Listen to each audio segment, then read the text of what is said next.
বুঝলাম মেহেদি, কিছু ছেলে ভাবছে আমি ভিডিও করা বন্ধ করে দিলাম, কিন্তু কি ভিডিও করা বন্ধ করিনি। আমি তোমাদের মতো বোকাচোদা 4 মাস বলে বন্ধ রেখেছি। আমাকে আমার জায়গায় পৌঁছাতে দাও, আমি যেখানে থাকি সেই জায়গায় পৌঁছাতে দাও, তারপর কন্টেন্ট কাকে বলে আমিও দেখিয়ে দেবো নাকি।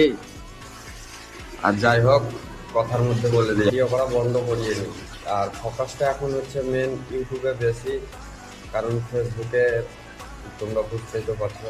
তো ইউটিউবে ফোকাসটা বেশি, তো ইউটিউবে সময়টা দিচ্ছি, ইউটিউবে ডেলি আপলোড করছি ব্লগ। যেদিন ইউটিউবটায় আমি সফল হব সেদিন ফেসবুকে নিয়ে আসবো ইউটিউব চ্যানেলটা, কী নামে খোলা আছে এবং কী। তো এখন কিসের জন্য নিয়ে আসি না, কারণ যদি ইউটিউবেও ফেল হয়ে যায়। আর কোনো এক মহান ব্যক্তি বলেছে যে যে কোনো কাজে 5 থেকে 10 বছর নাকি 5 থেকে 10 বছর টাইম নিতে হবে। যাই হোক, ইউটিউবে এগুলো ফোকাসটা বেশি, যদি হয় কোনোদিন সফল পায় তাহলে তোমাদের সামনে নিয়ে আসবো, রিভিল করবো, টেনশন নেই। দাও একটু জল দিয়ে দাও।